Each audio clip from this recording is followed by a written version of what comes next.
नमस्कार दोस्तों, स्वागत है आपका आज के मुख्य समाचारों की वीडियो में। जी हां दोस्तों, आपको यहां पर देखने को मिलेंगी सुबह से लेकर शाम तक की तमाम बड़ी खबरें, मुख्य समाचार, ब्रेकिंग न्यूज़ अपडेट्स के रूप में। तो दोस्तों, आप सभी लोगों से रिक्वेस्ट है कि इस वीडियो को ज़्यादा से ज़्यादा लाइक और शेयर करें। तो दोस्तों, सीधे चलते हैं आज की पहली बड़ी खबर की ओर। प्रधानमंत्री नरेंद्र मोदी का बड़ा ऐलान, देश के हर गाँव में जल्द मिलेगी तेज इंटरनेट सुविधा, फटाफट होंगे काम। जी हाँ दोस्तों, प्रधानमंत्री नरेंद्र मोदी ने शनिवार को कहा कि आने वाले 1000 दिनों में देश के सभी 6 लाख गांवों को तेज इंटरनेट सुविधा देने वाले ऑप्टिकल फाइबर नेटवर्क से जोड़ दिया जाएगा। इसके साथ ही सरकार जल्द ही नई साइबर सुरक्षा नीति लागू करेगी। 74वें स्वतंत्रता दिवस के मौके पर ऐतिहासिक लाल किले से राष्ट्र के नाम अपने संबोधन में प्रधानमंत्री नरेंद्र मोदी ने नए भारत के निर्माण की दिशा में उठाए जा रहे कदमों का उल्लेख करते हुए कहा कि 5 वर्ष में 1.5 लाख ग्राम पंचायतों को तेज इंटरनेट सुविधा उपलब्ध कराने वाली ऑप्टिकल फाइबर नेटवर्क सुविधा से जोड़ा गया है, जबकि अन्य 1 लाख में भी यह सुविधा पहुंचाई जा रही है। उन्होंने कहा कि आने वाले 1000 दिन के भीतर 6 लाख गांव में ऑप्टिकल फाइबर बिछाने का काम पूरा कर लिया जाएगा। इसके बाद दोस्तों, अगली बड़ी खबर, मुख्यमंत्री शिवराज सिंह चौहान का बयान, कहा बेटियों की पूजा से शुरू होंगे सरकारी कार्यक्रम। जी हां दोस्तों, मध्य प्रदेश के मुख्यमंत्री शिवराज सिंह चौहान ने स्वाधीनता दिवस की वर्षगांठ पर महिला और बेटी के सम्मान का संकल्प लेते हुए ऐलान किया कि प्रदेश में बेटियों की पूजा से ही सभी सरकारी आयोजन प्रारंभ होंगे। राज्य का प्रमुख समारोह इस महामारी संक्रमण को रोकने के सभी दिशा निर्देशों का पालन करते हुए मोतीलाल नेहरू स्टेडियम में आयोजित किया गया। इस आयोजन में चौहान ने ऐलान किया कि राज्य में अब सरकारी कार्यक्रम बेटियों की पूजा के साथ ही शुरू हो पाएंगे। उन्होंने कहा कि बेटियों का कल्याण प्रदेश सरकार की सर्वोच्च प्राथमिकता है। प्रदेश में लाडली लक्ष्मी योजना के अंतर्गत 78,000 से अधिक ई सर्टिफिकेट जारी किए गए हैं। प्रधानमंत्री मातृ वंदना योजना के अंतर्गत 5 लाख से ज्यादा हितग्राहियों के बैंक खातों में 84 करोड़ रुपए से भी अधिक की राशि डाल दी गई है। इसके अलावा मुख्यमंत्री कन्या विवाह योजना भी संचालित की जा रही है। उन्होंने कहा कि बेटियों का कल्याण प्रदेश सरकार की सर्वोच्च प्राथमिकता है। इसके बाद दोस्तों, अगली बड़ी खबर, दिल्ली के मुख्यमंत्री अरविंद केजरीवाल ने कहा, कल मैं अपना बर्थडे नहीं मनाऊंगा, लेकिन लोगों से यह गिफ्ट मुझे चाहिए। जी हां दोस्तों, मुख्यमंत्री अरविंद केजरीवाल ने 74वें स्वतंत्रता दिवस के अवसर पर कहा कि पूरा देश इस महामारी से लड़ रहा है। पूरे देश में इस महामारी के मामले तेजी से बढ़ रहे हैं। रोजाना 60,000 से ज्यादा केस आ रहे हैं और 1000 के लगभग मौतें हो रही है। एक समय था जब दिल्ली में भी इस महामारी का बहुत ज्यादा प्रकोप था, लेकिन हमने इसे काबू में करने के लिए कई अहम फैसले लिए, जिसके चलते अब राज्य में इस महामारी की रफ्तार पर काफी हद तक काबू पा लिया गया है। लेकिन अब इस महामारी ने शहर से गांव की तरफ अपना रुख कर लिया है। उन्होंने बताया कि गांव में आज भी स्वास्थ्य सेवाओं का अभाव है। इसी कारण हमने गांव में होम आइसोलेशन शुरू करने की तैयारी की है। उन्होंने कहा कि इसे 3 भागों में लागू किया जाएगा। सबसे पहले गाँव में दिल्ली सरकार ऑक्सीमीटर का इंतजाम करेगी। दूसरे चरण में वहां सिलेंडर उपलब्ध कराया जाएगा। बाकी मरीजों की स्थिति खराब होने पर उन्हें तुरंत शहर भेज दिया जाएगा। साथ ही उन्होंने कहा कि कल मेरा जन्मदिन है, लेकिन इस बार मैं अपना बर्थडे नहीं मना रहा हूं। इस बार मैं केक नहीं खिला रहा हूं, पर मुझे गिफ्ट चाहिए। उन्होंने कहा कि बर्थडे के दिन जो लोग मेरे घर आते हैं वे कृपया इस बार नहीं आए। इस बार मैं केक नहीं खिला रहा हूं। अगर वे नहीं आएंगे तो यही मेरे लिए गिफ्ट होगा। इसके बाद दोस्तों, अगली बड़ी खबर, राजीव त्यागी मौत केस, बीजेपी प्रवक्ता संबित पात्रा के खिलाफ राजस्थान में परिवाद दायर। जी हां दोस्तों, बीजेपी प्रवक्ता संबित पात्रा के खिलाफ राजस्थान में परिवाद दायर कर लिया गया है। राजस्थान के सभी जिला मुख्यालयों पर यूथ कांग्रेस ने पात्रा के खिलाफ यह परिवाद दिया। यूथ कांग्रेस के जिला अध्यक्षों एवं विधानसभा अध्यक्षों ने 39 थानों में परिवाद दायर कराया है। आरोप है कि एक समाचार चैनल पर डिबेट कार्यक्रम में कांग्रेस का पक्ष रखते हुए प्रवक्ता राजीव त्यागी उपस्थित थे। उस कार्यक्रम में बीजेपी प्रवक्ता संबित पात्रा ने वक्तव्य जारी कर राजनीतिक मर्यादा और शुचिता को खत्म करने का कार्य किया। दरअसल दोस्तों, आपकी जानकारी के लिए बता दें, कांग्रेस के प्रवक्ता राजीव त्यागी का आज तक पर एक डिबेट के दौरान अचानक हृदयघात होने से मौत हो गई। इस पर उनके लिए जिम्मेदार संबित पात्रा को ठहराया जा रहा है, क्योंकि संबित पात्रा के बोल और वचन काफी कड़वे थे। इसके बाद दोस्तों, अगली बड़ी खबर, नक्शा विवाद के बाद पीएम नरेंद्र मोदी और नेपाली पीएम केपी शर्मा ओली के बीच पहली बार हुई बातचीत। जी हां दोस्तों, भारत और नेपाल के बीच हुए नक्शा विवाद के बाद आज भारत से प्रधानमंत्री नरेंद्र मोदी और नेपाल के प्रधानमंत्री केपी शर्मा ओली के बीच पहली बार बातचीत हुई है। दोस्तों यह बातचीत फोन पर हुई। इस बातचीत में करीब 15 मिनट तक दोनों ने बातें की, जिसमें कई मुद्दों पर बातचीत हुई। इस बातचीत में नेपाल के प्रधानमंत्री केपी शर्मा ओली ने प्रधानमंत्री मोदी को स्वतंत्रता दिवस की शुभकामनाएं दी। साथ ही उन्होंने संयुक्त राष्ट्र सुरक्षा परिषद यानी कि यूएन सिक्योरिटी काउंसिल में भारत के अस्थायी सदस्य नॉन परमानेंट मेंबर के तौर पर चुने जाने को लेकर भी बधाइयां दी। दोस्तों आपकी जानकारी के लिए बता दें, भारत और नेपाल के बीच में ताजा जारी विवाद के बाद यह पहली बार है जब वहां के प्रधानमंत्री ने भारत के प्रधानमंत्री से बात की। इसके बाद दोस्तों अगली बड़ी खबर, एयर इंडिया ने रातों रात 50 पायलटों को नौकरी से निकाल दिया। आईसीपीए ने कहा सदमे की बात। जी हां दोस्तों, एयर इंडिया ने 50 पायलटों की सेवाएं अवैध तरीके से समाप्त करने के मुद्दे को लेकर प्रबंधन के हस्तक्षेप करने की मांग की है। इंडियन कमर्शियल पायलट एसोसिएशन यानी कि आईसीपीए ने शुक्रवार को एयर इंडिया के अध्यक्ष और प्रबंध निर्देशक राजीव बंसल को एक पत्र लिखा, जिसमें कहा गया है कि लगभग 50 पायलटों को कंपनी के सेवा नियमों के उल्लंघन को लेकर कार्मिक विभाग से अवैध समाप्ति पत्र प्राप्त हुए हैं। आईसीपीए ने एक ट्वीट में कहा कि ये क्या हो रहा है, बिना उचित प्रक्रिया अपनाए रातों रात हमारे लगभग 50 पायलटों की सेवाएं समाप्त कर दी गई है। इस महामारी के समय में राष्ट्र की सेवा करने वालों के लिए यह एक सदमे की बात है। इसके बाद दोस्तों जान लेते हैं क्या है पूरी दुनिया और भारत में इस महामारी की स्थिति। तो दोस्तों सबसे पहले बात की जाए पूरी दुनिया की, तो दोस्तों पूरी दुनिया में इस वक्त तक इस महामारी के मामलों का आंकड़ा 2 करोड़ 11 लाख को पार कर गया है। साथ ही मौतों का आंकड़ा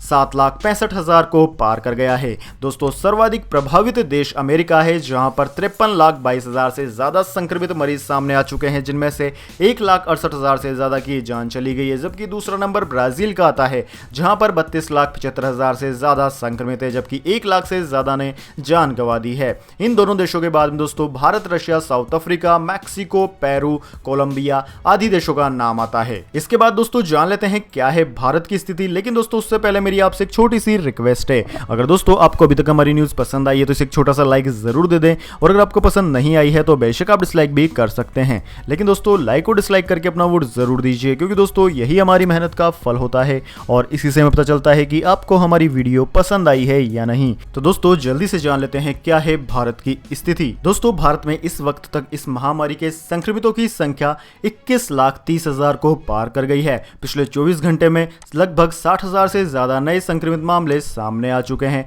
जबकि कुल मौतों का आंकड़ा 42,000 को पार कर गया है। दोस्तों सबसे ज्यादा प्रभावित भारत में राज्यों के नाम महाराष्ट्र, तमिलनाडु, आंध्र प्रदेश, कर्नाटक, दिल्ली, उत्तर प्रदेश, वेस्ट बंगाल इस प्रकार से है। जहां महाराष्ट्र की बात की जाए तो महाराष्ट्र में लगभग 5,90,000 के करीब संक्रमितों का आंकड़ा पहुंच चुका है। वहीं तमिलनाडु में 3,32,000, आंध्र प्रदेश में 2,81,000, कर्नाटक में 2,19,000, दिल्ली में 1,51,000, उत्तर प्रदेश में 1,50,000 और वेस्ट बंगाल और बिहार में 1 लाख से ज्यादा संक्रमित हैं। वैसे दोस्तों आप कौन से राज्य में निवास करते हैं और आपके इस जिले के क्या है हाल, कमेंट में जरूर बताएं। इसके बाद दोस्तों अगली बड़ी खबर, डोनाल्ड ट्रंप के ठोस सबूत वाले बयान से टिकटॉक की मुश्किलें बढ़ी, 90 दिनों की नई समय सीमा तय।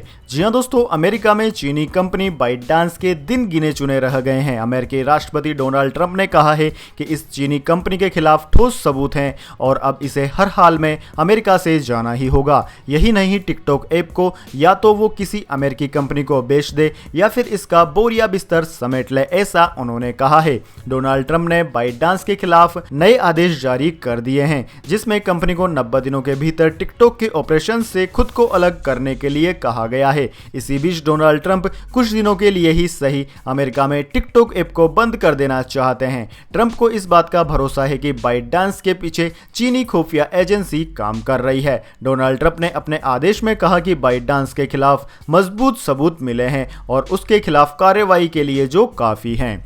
इसके बाद दोस्तों अगली बड़ी खबर, ITR फाइल न करने पर देना पड़ सकता है भारी जुर्माना, साथ में हो सकती है जेल भी। जी हाँ दोस्तों, आयकर रिटर्न भरना हर एक नौकरी करने वाले के लिए जरूरी है जिसकी सालाना आय 5 लाख रुपए से ज्यादा है। दोस्तों, ऐसा न करने पर उनको भारी भरकम जुर्माना देना पड़ सकता है या फिर जेल की चक्की भी पीसनी पड़ सकती है। फिलहाल सरकार ने 5 लाख तक की आय वालों को ITR फाइल करने से मुक्त कर रखा है, लेकिन इससे ज्यादा की आय वालों को अपना रिटर्न भरना ही होगा, चाहे उनका सिर्फ 1 रुपया ही ज्यादा हो 5 लाख से। वैसे दोस्तों, आयकर न भरने के लोगों को आर्थिक नुकसान भी कई सारे होते हैं। अगर आप 30 नवंबर 2020 तक वित्त वर्ष 2019-20 के ITR फाइल कर देते हैं तो ठीक है, तय समय तक ITR फाइल नहीं करते हैं और इनकम टैक्स रिटर्न 31 दिसंबर 2020 तक फाइल करते हैं तो आपको 5,000 रुपए तक का जुर्माना देना पड़ सकता है। इसलिए 30 नवंबर 2020 तक अपने रिटर्न को जरूर फाइल कर दें, नहीं तो अच्छा खासा जुर्माना आपको देना पड़ सकता है। साथ ही दोस्तों, अगर आप आयकर के दायरे में आते हैं और आप इनकम टैक्स नहीं भरते हैं तो आपको जेल की सजा भी हो सकती है। इसके बाद दोस्तों, अगली बड़ी खबर, आम आदमी की थाली से दूर हुई हरी सब्जियां, आलू टमाटर की कीमतों में आया दुगना उछाल। जी हां दोस्तों, इस महामारी के चलते आर्थिक बदहाली से जूझ रहे आम उपभोक्ताओं पर अब महंगाई की भी मार पड़ रही है। खास तौर से सब्जियों की महंगाई से राहत मिलने के आसार नहीं दिख रहे हैं। सब्जियों में सबसे ज्यादा खपत होने वाले आलू के दाम बीते 2 दिनों में दुगने हो गए हैं। आलू के साथ अन्य हरी सब्जियों की कीमतों में भी बढ़ोतरी पिछले 2 महीने से हो रही है। इनमें 50 से लेकर 200% तक का इजाफा हुआ है। टमाटर का भाव एक सप्ताह पहले थोड़ा नरम हुआ था, लेकिन फिर टमाटर के दाम में इजाफा हो गया है। सिर्फ प्याज के दाम में ज्यादा बढ़ोतरी नहीं हुई, बाकी तमाम सब्जियों के दाम आसमान छू रहे हैं। इसके बाद दोस्तों, अगली बड़ी खबर, अमेजन ने लॉन्च कर दिया फार्मेसी स्टोर, घर बैठे मंगा सकेंगे अब दवाइयां भी। जी हां दोस्तों, ई-कॉमर्स कंपनी अमेजन इंडिया ने ऑनलाइन फार्मेसी लॉन्च की है। शुरुआत में अभी बेंगलुरु में इस सर्विस से दवाएं सप्लाई होंगी, बाद में दूसरे शहरों में लॉन्च किया जाएगा। दोस्तों, अमेजन के प्रवक्ता ने गुरुवार को कहा कि कंपनी अपने सभी ग्राहकों की जरूरतों को पूरा करने के लिए पूरी तरह प्रतिबद्ध है। अभी हम बेंगलुरु में अमेजन फार्मेसी लॉन्च कर रहे हैं, जिससे ग्राहक प्रिस्क्रिप्शन और ओवर द काउंटर आधारित दवाओं को घर बैठे ही ऑर्डर कर सकें। इस सर्विस के तहत उन्हें दवाएं बेसिक हेल्थ डिवाइसेज और आयुर्वेदिक मेडिसिन सर्टिफाइड सेलर्स के जरिए उपलब्ध कराए जाएंगे। इस महामारी में यह सेवा ग्राहकों के लिए बेहद मददगार होंगी। इसके बाद दोस्तों, अगली बड़ी खबर, मौसम समाचार, जानिए अगले और पिछले 24 घंटे के मौसम समाचार। दोस्तों, बात की जाए बीते 24 घंटे की, दोस्तों बीते 24 घंटे के दौरान कोंकण, गोवा, गुजरात, ओडिशा के उत्तरी तटीय भागों पर भारी से अति भारी बारिश दर्ज की गई है। हिमाचल प्रदेश, राजस्थान, दक्षिणी पूर्वी मध्य प्रदेश, तेलंगाना, तटीय आंध्र प्रदेश और मेघालय में कई जगहों पर हल्की से मध्यम जबकि कुछ स्थानों पर भारी बारिश दर्ज की गई है। दोस्तों, राजस्थान की राजधानी जयपुर में बाढ़ की स्थिति बन गई है। लगभग पुराना जयपुर, जिसे परकोटे के नाम से जाना जाता है, डूब गया है। वहां पर लाखों करोड़ों का नुकसान हो गया है। वहीं दोस्तों, बात की जाए आगामी 24 घंटे की, तो दोस्तों आगामी 24 घंटों के दौरान गुजरात, कोंकण, गोवा व इससे सटे मध्य प्रदेश, ओडिशा, आंध्र प्रदेश के उत्तरी तटीय भागों, तेलंगाना के कुछ हिस्सों और उप हिमालय पश्चिम बंगाल में मध्यम से भारी बारिश होने की संभावना है। इनके अलावा दोस्तों, पंजाब, हरियाणा, गंगीय पश्चिम बंगाल, बिहार, दिल्ली और पूर्वोत्तर भारत में हल्की बारिश के साथ साथ कहीं कहीं मध्यम वर्षा की भी संभावना है। इसके बाद दोस्तों, अगली बड़ी खबर, भारत के पूर्व कप्तान महेंद्र सिंह धोनी ने अंतरराष्ट्रीय क्रिकेट से लिया संन्यास, खेलते रहेंगे IPL। जी हां दोस्तों, साल भर से क्रिकेट से दूर चल रहे भारत के दिग्गज विकेटकीपर बल्लेबाज महेंद्र सिंह धोनी ने इंटरनेशनल क्रिकेट को अलविदा कह दिया है। उन्होंने आर्मी अंदाज में इंस्टाग्राम पर एक वीडियो शेयर करके इसकी घोषणा की। धोनी ने अपने पूरे सफर का एक वीडियो शेयर किया और कहा कि शाम 7:29 से उन्हें रिटायर माना जाए। दोस्तों, उन्होंने अपने मन पसंदीदा गाने में पल दो पल का शायर हूं गाने के साथ अपने सफर को बताया। पिछले साल इंग्लैंड में हुए वर्ल्ड कप में न्यूजीलैंड के हाथों सेमीफाइनल में मिली हार के बाद से ही धोनी क्रिकेट से दूर थे। उन्होंने उस दौरान घरेलू मैच भी नहीं खेले थे और आर्मी के साथ ट्रेनिंग करने चले गए थे। हालांकि माना जा रहा था कि वह T20 वर्ल्ड कप में नजर आएंगे, मगर इस महामारी के कारण ऑस्ट्रेलिया में होने वाले T20 वर्ल्ड कप को टाल दिया गया, जिसके बाद उनके भविष्य पर अटकलें तेज होने लगी थी। अब दोस्तों, धोनी ने लगभग 1 साल बाद अंतरराष्ट्रीय क्रिकेट को अलविदा कह दिया। उन्होंने हर फॉर्मेट के क्रिकेट से संन्यास ले लिया। वे सिर्फ IPL ही खेलते नजर आएंगे। इस पर कई सारे खिलाड़ियों की प्रतिक्रिया भी सामने आई है, साथ ही बड़े बड़े राजनेताओं ने भी प्रतिक्रिया दी है। इसके बाद दोस्तों अगली बड़ी खबर, महेंद्र सिंह धोनी के बाद सुरेश रैना ने भी ले लिया संन्यास।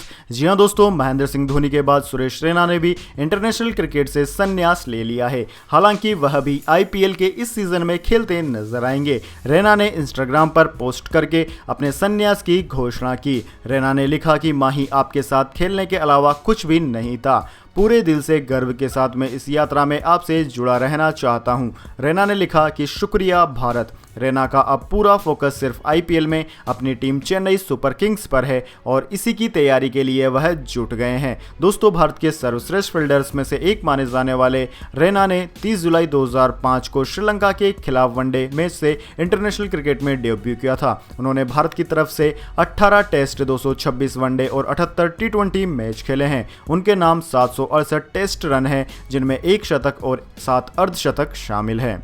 तो दोस्तों, यह थे आज के तमाम मुख्य समाचार। इसके बाद दोस्तों अब बारी आती है आज के माइंड क्यूज क्वेश्चन की। जी हां दोस्तों, एक आसान से सवाल का जवाब देकर आप जीत सकते हैं एक अमेजिंग सरप्राइज गिफ्ट हमारे यूट्यूब चैनल की ओर से। तो दोस्तों, आज का सवाल आपकी स्क्रीन पर आ चुका है। दोस्तों, आपको बताना है महेंद्र सिंह धोनी का पहला मैच कौन सी टीम के खिलाफ था। जी हां दोस्तों, अगर आप जानते हैं कि महेंद्र सिंह धोनी ने पहला अंतर्राष्ट्रीय मुकाबला कौन सी टीम के खिलाफ खेला था, तो जल्दी से अपना उत्तर कमेंट बॉक्स में लिख दीजिए। अगर दोस्तों आपका जवाब होता है एकदम सही और आप चुन लिए जाते हैं लक्की विजेता के रूप में, तो आपको मिलेगा एक अमेजिंग सरप्राइज गिफ्ट हमारे यूट्यूब चैनल की ओर से। तो दोस्तों, जल्दी से अपना उत्तर कमेंट बॉक्स में लिख दीजिए, वीडियो को लाइक कर लीजिए और चैनल को सब्सक्राइब करके बेल आइकन भी दबा लीजिए। धन्यवाद। वंदे मातरम। जय हिंद, जय भारत।